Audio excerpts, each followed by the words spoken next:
Hello my dear student, कैसे हैं। मैं आज आप लोगों के लिए 12वीं क्लास का तीसरा चैप्टर, जो बहुत ही महत्वपूर्ण चैप्टर है और इंटरेस्टेड चैप्टर भी है, ह्यूमन रिप्रोडक्शन। ह्यूमन रिप्रोडक्शन इस चैप्टर से बोर्ड में बहुत सारे सवाल आते हैं, ऑब्जेक्टिव भी आते हैं, शॉर्ट भी आते हैं, कभी कभी लॉन्ग भी आते हैं। मैं आप लोगों को 12वीं का जो तीसरा चैप्टर है ह्यूमन रिप्रोडक्शन, मैं आप लोगों को 2 पार्ट में बिल्कुल क्लियर समझा दूंगा। अगर आप अब तक नहीं कुछ पढ़े हैं तो कोई चिंता की बात नहीं है। मैं क्लियर कंसेप्ट चैप्टर 3 का आप लोगों को देने जा रहा हूं। Chapter 3 human reproduction. Human reproduction मानव प्रजनन या जनन। मानव प्रजनन या जनन।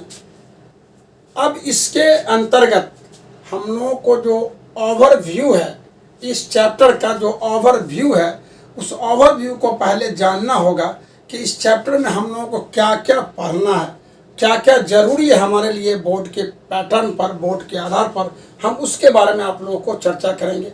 देखिए, पहले आप जानिए कि मानव जो है, मानव में मेल तथा फीमेल अलग अलग होते हैं।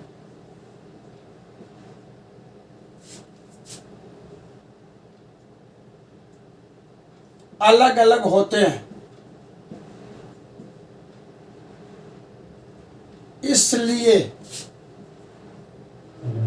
इसलिए मानव में यूनिसेक्सुअल टाइप रिप्रोडक्शन की क्रिया होती है। रिप्रोडक्शन की क्रिया होती है। मानव में यूनिसेक्सुअल टाइप रिप्रोडक्शन क्रिया होती है। यूनिसेक्सुअल टाइप रिप्रोडक्शन क्रिया होती है। अब देखिए, मानव में मेल तथा फीमेल अलग अलग होते हैं और ये मॉर्फोलॉजिकली एक दूसरे से भिन्न दिखते हैं, अलग अलग दिखते हैं। मेल अलग और फीमेल अलग। तो ऐसे प्राणी को जिसमें मेल अलग और फीमेल अलग अलग दिखते हैं, हम उसको सेक्सुअली डायमॉर्फिज्म भी कहते हैं। क्या बोलेंगे? Sexually dimorphism. तो मानव में मेल तथा फीमेल मॉर्फोलॉजिकली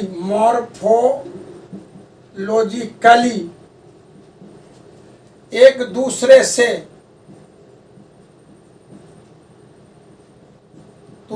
भिन्न दिखते हैं।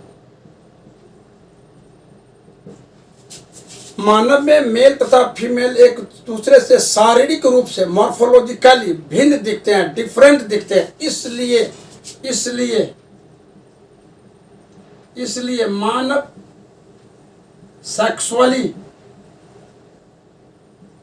सेक्सुअली डायमॉर्फिज्म होते हैं।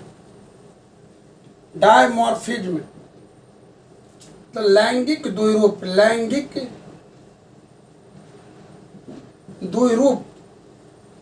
होते हैं। लैंगिक द्विरूप होते हैं। क्लियर है? अब हम लोगों को देखना है कि जब मानव में पुबर्टी एज आते हैं, तब लैंगिक जनन की क्रिया आरंभ होती है। जब मानव में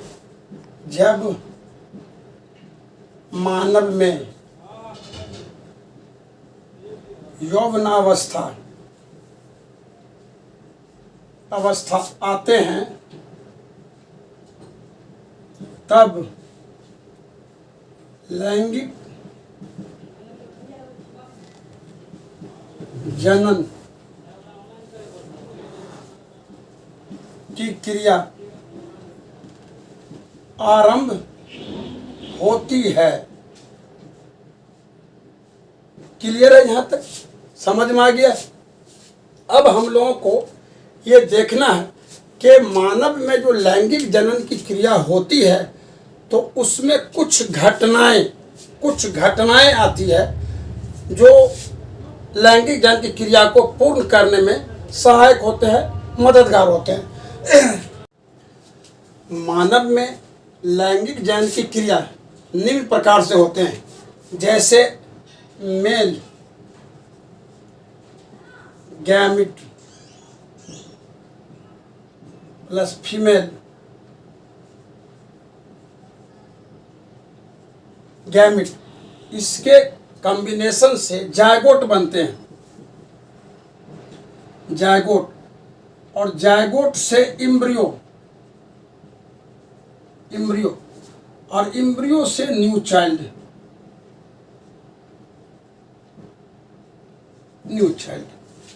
बात समझ में आ गई कि जब मेल गैमिट और फीमेल गैमिट का कंजुगेशन होगा, फ्यूजन होगा, तो जायगोट बनेगा, और जायगोट से इम्ब्रियो बनेगा, और इम्ब्रियो फिर डेवलप हो जाएगा न्यू चाइल्ड में। ये सारी क्रियाएं एक प्रोसेस में होती है, और ये प्रोसेस के लिए मेल तथा फीमेल में रिप्रोडक्टिव सिस्टम विकसित होते हैं। तो चलिए अब हम लोग देखते हैं रिप्रोडक्टिव सिस्टम इन ह्यूमन।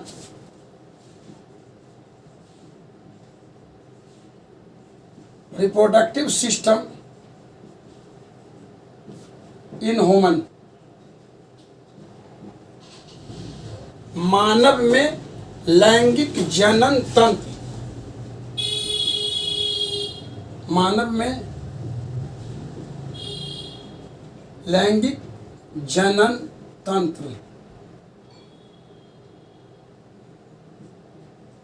मानव में लैंगिक जनन तंत्र। क्लियर है? रिप्रोडक्शन इन ह्यूमन में जो दो रिप्रोडक्टिव सिस्टम आते हैं, एक आते हैं मेल रिप्रोडक्टिव सिस्टम, एक आते हैं female reproductive system. Male reproductive system in human, मानव में नर प्रजनन तंत्र। अब इस नर प्रजनन तंत्र के अंतर्गत भी कई रिप्रोडक्टिव ऑर्गन आते हैं। मेल रिप्रोडक्टिव ऑर्गन में testis, rete testis, vasa differentia, epididymis, vas deferens, male accessory duct and gland और पेनिस, ये सभी आते हैं मेल रिप्रोडक्टिव ऑर्गन के अंतर्गत। सभी को मिला करके मेल रिप्रोडक्टिव सिस्टम कहा जाता है। अब देखिए, जो टेस्टिस है, रेटेड टेस्टिस है, भाषा डिफरेंशिया, इपिडायडामिस, भास डिफरेंस, इस पांचों को हम बोलते हैं, इस पांचों को, इस चार को रेटेड टेस्टिस से भाषा डिफरेंशिया, भास डिफरेंस तक, रेटेड टेस्टिस से भास डिफरेंस तक, इस चारों को हम बोलते हैं male reproductive ducts, male reproductive duct बोलते हैं। ये मेल एक्सेसरी डक्ट और ग्लैंड, इसके अंतर्गत आते हैं सेमिनल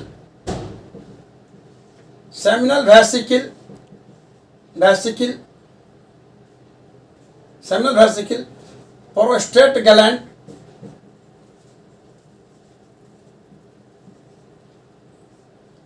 बल्बो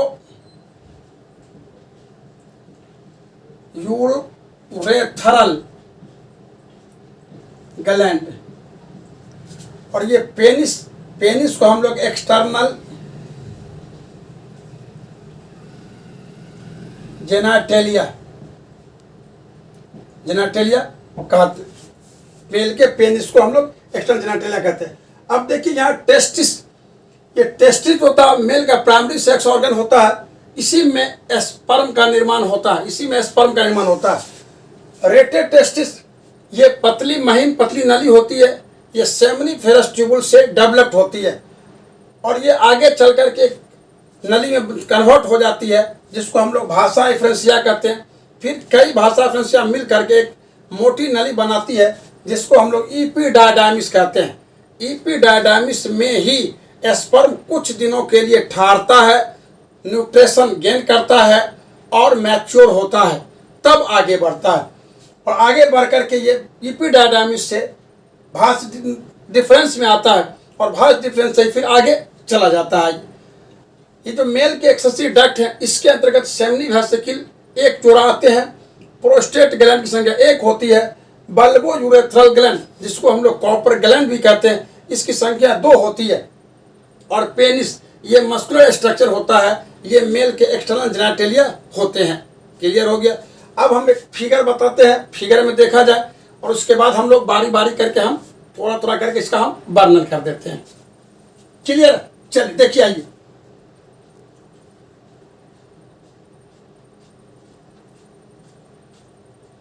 ये मेल रिप्रोडक्टिव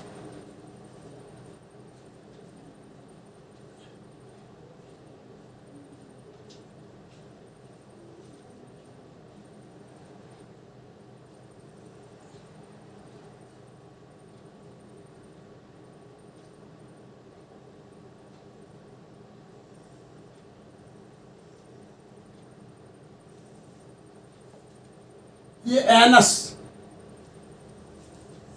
और तो जरा ये एनस, एस्कोरोटम, एस्कोरोटम। यहां पर ये पेनिस का अगला भाग होता है, इसको हम लोग कहते हैं गलांस। ये फोर एस्किन, पेनिस, और पेनिस के ऊपर जो होता है, पेनिस के भीतर में जो ये पतली नली होती है, इसको हम लोग बोलते हैं यूरेथ्रा, यूरेथ्रा। टेस्टिस में ये testis,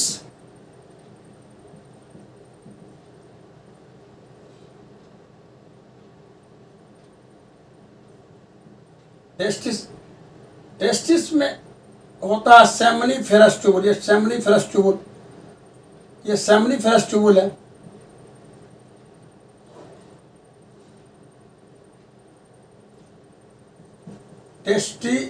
testicular lobe, testicular lobe, testicular lobe में ही होता है, पतली नली निकलेगी, सेमनीफेरस ट्यूबुल से निकलता है पतली नली। इससे पतली नली डेवलप करेगी, ये पतली नली सब डेवलप करेगी, और पतली नली जो डेवलप करती है उस नली को हम लोग बोलते हैं, पतली नली को बोलते हैं रेटे टेस्टिस, रेटे टेस्टिस।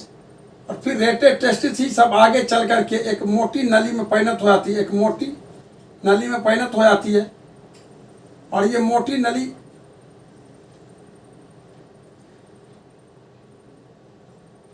इसे हम लोग भाषा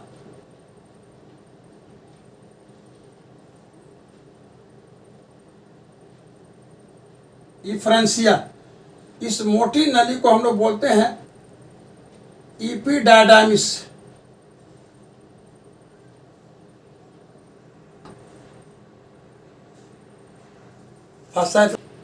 इपिडायडामिस,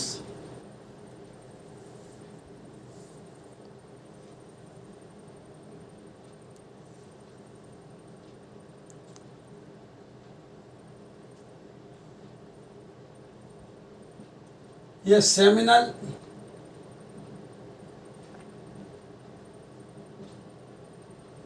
वेसिकल, और यहाँ पर ये प्रोस्टेट ग्लैंड होता है, यहाँ पर एक संरचना होती है, प्रोस्टेट ग्लैंड होता है, प्रोस्टेट ग्लैंड,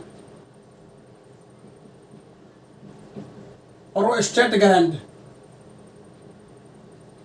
और इसके नीचे होता है बल्बो यूरेथ्रल ग्लैंड, बल्बो,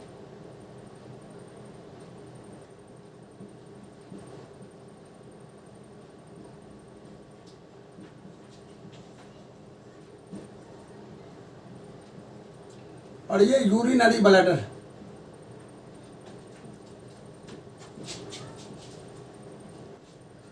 और ये होता है vas deferens,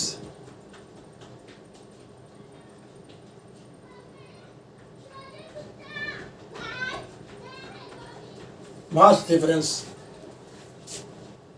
structure of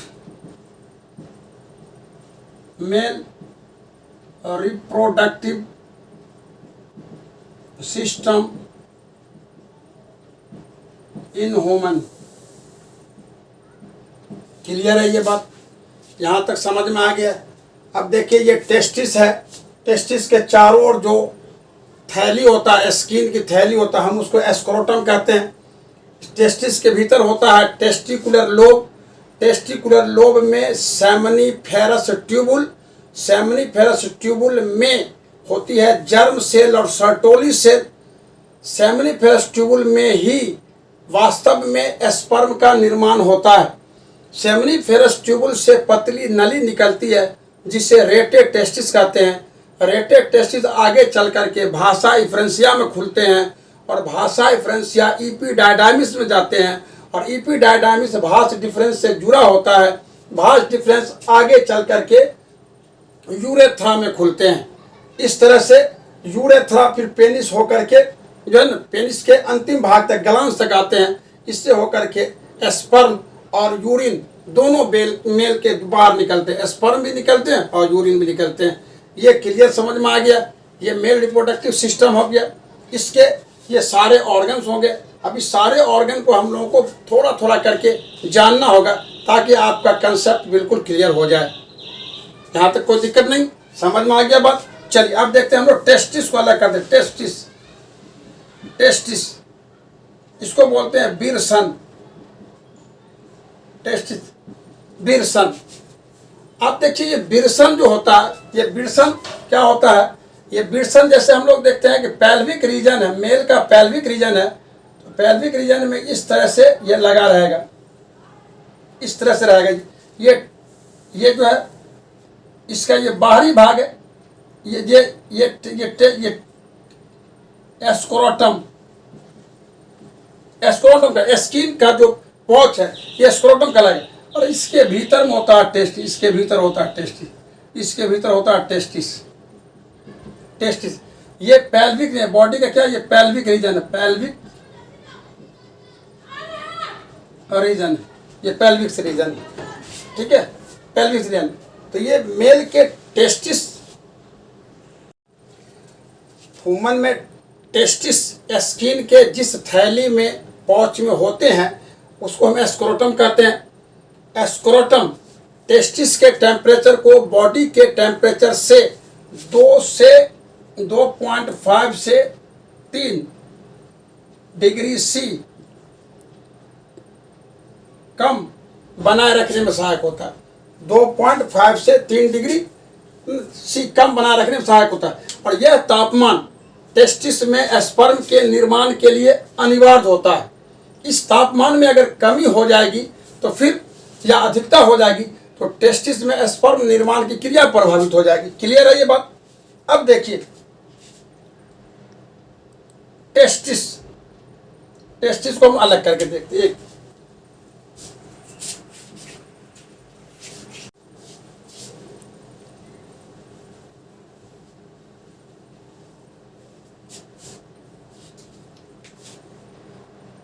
testis,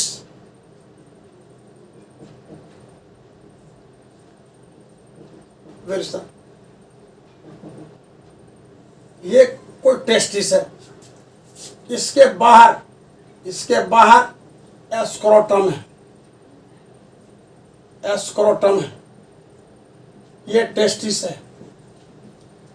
testis में होता है testicular lobe, testicular lobe.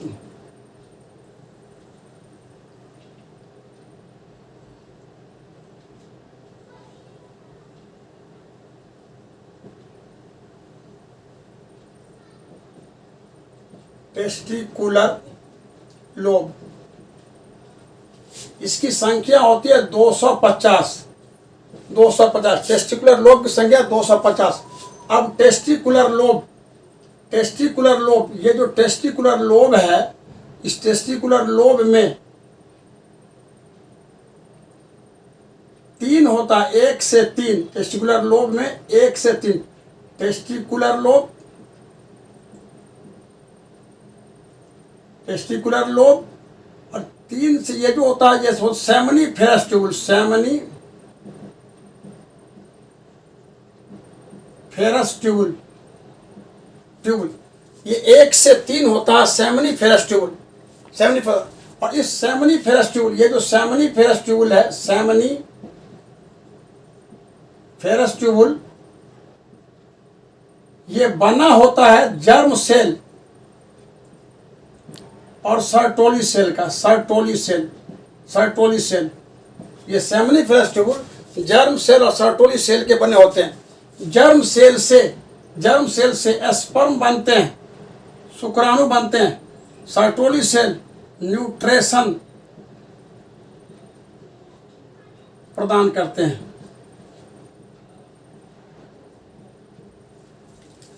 Germ cell से स्पर्म का निर्माण होता है, जबकि सर्टोली सेल स्पर्म को न्यूट्रिशन प्रदान करते हैं। और दो सेमिनिफेरस ट्यूबुल, एक सेमिनिफेरस ट्यूबुल ये है और एक सेमिनिफेरस ट्यूबुल ये है। इसके बीच में जो सेल होता है, इसके बीच में जो सेल होता है, इस सेल को हम बोलते हैं लेडिग सेल।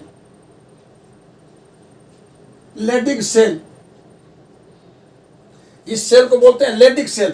और लेडिग सेल से एंड्रोजन हार्मोन का स्राव होता है। ये लेडिग सेल से एंड्रोजन नामक हार्मोन का स्राव होता है।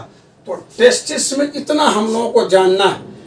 टेस्टिस में टेस्टिकुलर लोब में सेमिनिफेरस ट्यूबुल जो बना होता है जर्म सेल सर्टोली सेल का। जर्म सेल स्पर्म का निर्माण करेगा, सर्टोली सेल स्पर्म को पोषण देगा।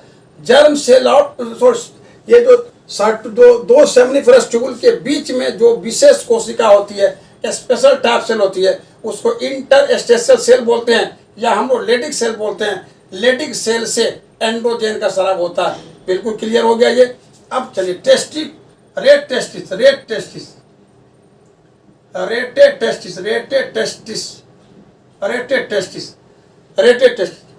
सेमिनिफेरस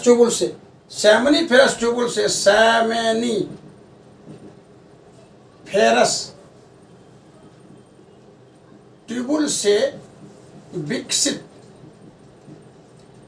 महीन पतली नली को रेटे टेस्टिस कहा जाता है। अब ये रेटेड टेस्टिस के बाद भाषा इफरेंसिया।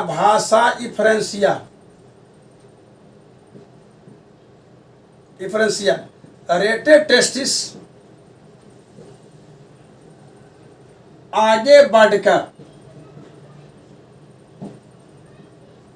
भाषा इफरेंसिया में खुलते हैं।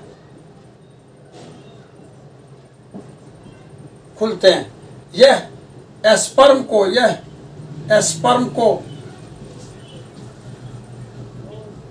आगे बढ़ाने में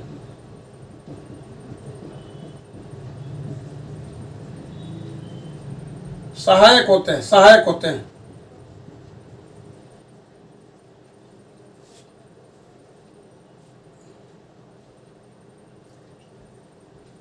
भाषा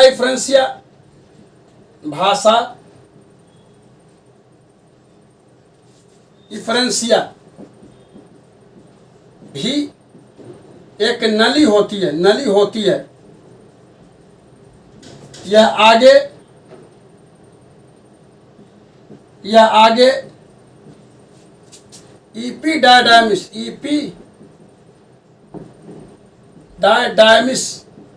से जुड़े रहते हैं।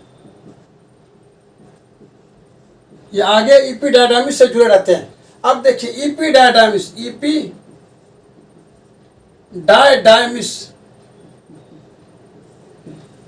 यह थोड़ी चौड़ी नली होती है। यह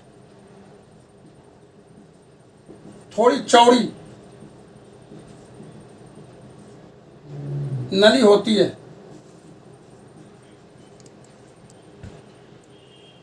यह थोड़ी चौड़ी नली होती है। इस नली में स्पर्म कुछ दिनों तक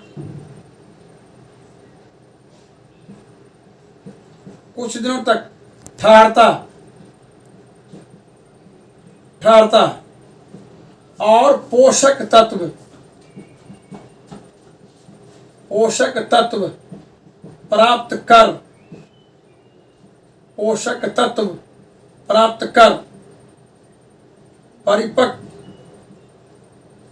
होते हैं तब आगे भास डिफरेंस में पहुंचते हैं।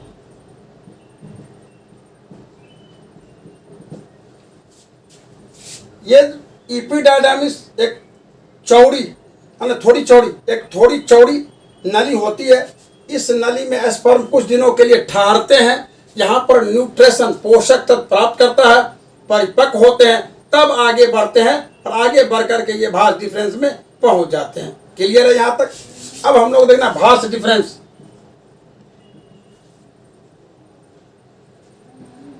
भास डिफरेंस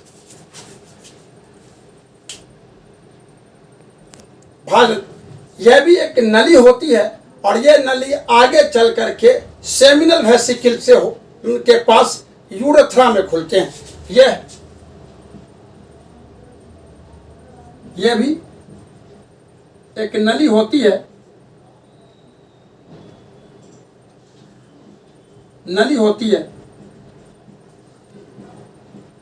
यह आगे बढ़कर यूरेथ्रा में खुलती है। यह आगे बढ़कर यूरेथ्रा में खुलती है। इस प्रकार देखा जाए रेटेड टेस्टिस, भासाई फ्रेंसिया, इपिडायडामिस और भास डिफरेंस, ये चारों स्पर्म को आगे बढ़ाने में सहायक होते हैं। इसलिए इस चारों को हम सम्मिलित रूप से मेल रिप्रोडक्टिव डक्ट कहते हैं। क्लियर है? ये यहां तक समझ में आ गया? चलिए अब हम लोगों को देखना है male accessory duct and gland. Male accessory duct and gland, male accessory duct and gland.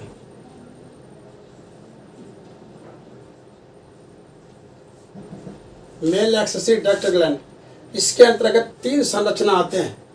एक आते हैं सेमिनल वेसिकल, दूसरे आते हैं प्रोस्टेट ग्लैंड, तीसरे आते हैं बल्बो यूरेथ्रल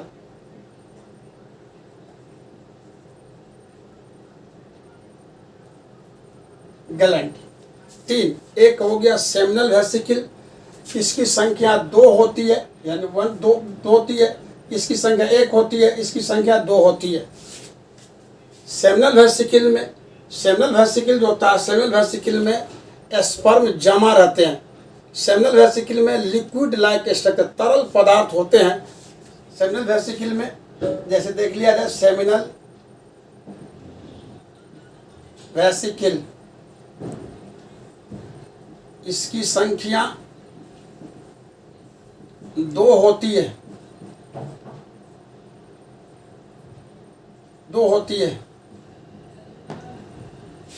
यह बंद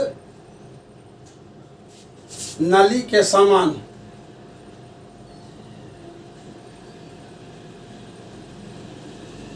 संरचना होती है।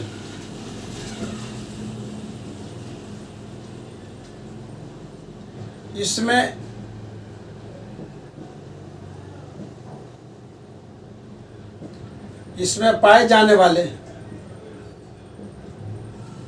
तरल पदार्थ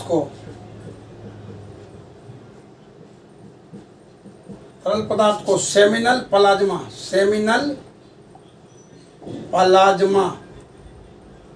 या सेमिनल फ्लूइड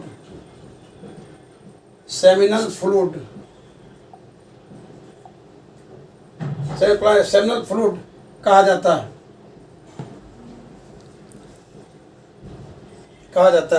सेमिनल प्लाज्मा या सेमिनल फ्लूइड कहा जाता है। सेमिनल प्लाज्मा का जो chemical composition of seminal, chemical composition of seminal plasma, इसमें कैल्शियम, फ्रक्टोज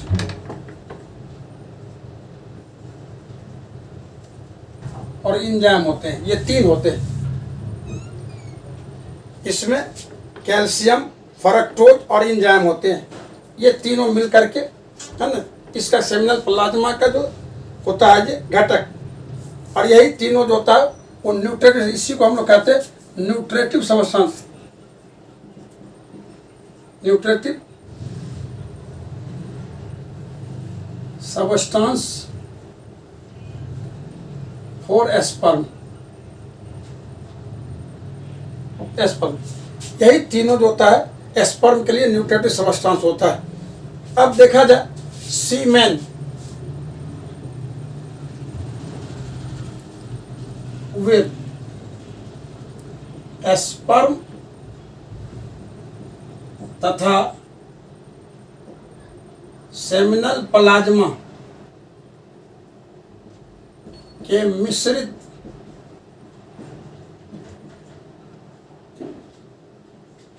रूप को सीमेन या वीर कहा जाता है। सेमिनल प्लाज्मा के जो काम है, function of seminal plasma, function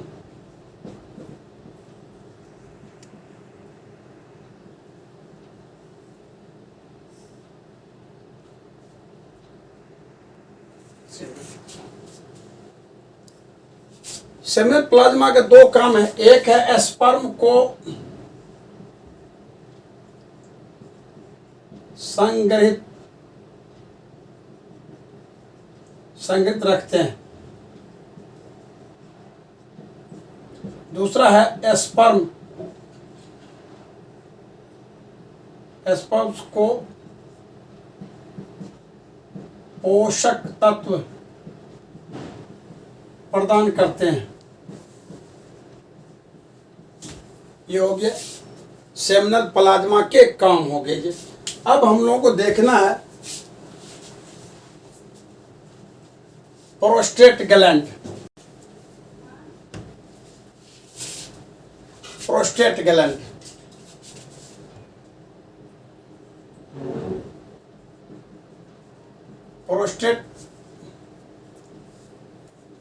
gland इसकी संख्या 1 होती है।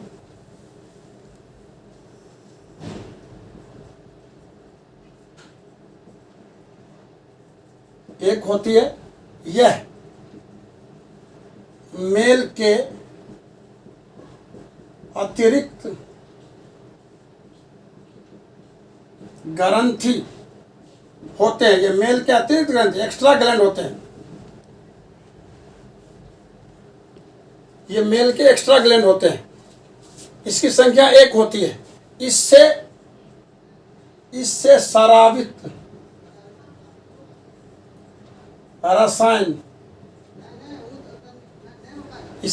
रसायन शुक्राणु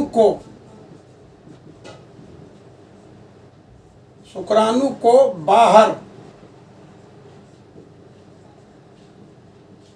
निकलने के लिए उत्तेजित करते हैं।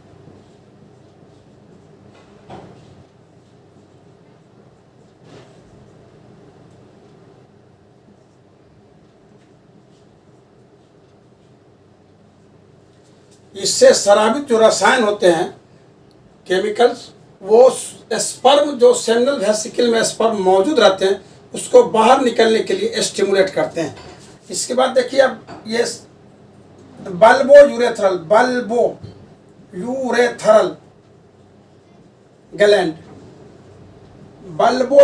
ग्लैंड, ये भी मेल के एक अतिरिक्त ग्लैंड होते हैं। इस ग्लैंड से जो रसायन निकलता है वो पेनिस के इरेक्शन में सहायक होते हैं। यह भी मेल के अतिरिक्त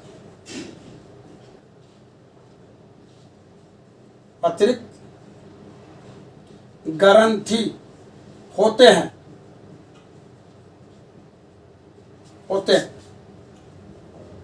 इससे स्रावित रसायन पेनिस के इरेक्शन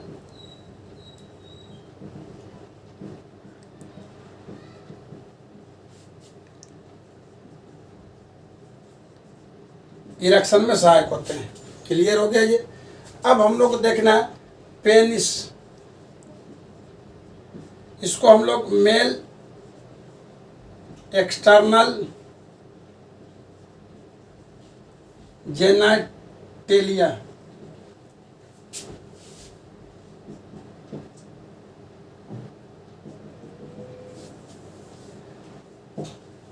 पेनिस को मेल का एक्सटर्नल जेनाइटेलिया कहते हैं। यह मस्कुलर स्ट्रक्चर की होती है।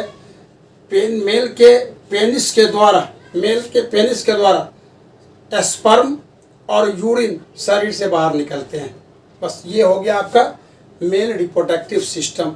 अब आप लोगों को समझ में आ गया होगा कि ह्यूमन के मेल में रिप्रोडक्टिव सिस्टम के अंतर्गत कौन कौन सी संरचनाएं आती है और उस संरचना के काम क्या है। ये सारी संरचनाएं मेल रिप्रोडक्टिव सिस्टम से संबंधित है। इसमें छोटा सवाल भी आता है और बड़ा भी आता है और ऑब्जेक्टिव भी इससे पूछा जाता है। आप लोग इसको ध्यान से पढ़ेंगे, याद करेंगे। ये मेल रिप्रोडक्टिव सिस्टम हुआ। अब इस चैप्टर में फीमेल रिप्रोडक्टिव सिस्टम बचा हुआ है और इसका इम्पोर्टेंट टॉपिक भी बचा हुआ है। हम उसको पार्ट 2 में कल हम बताएंगे। इसको ह्यूमन रिप्रोडक्शन के पार्ट 2 का कल पूरा का पूरा 1 शॉट में हम समाप्त कर देंगे।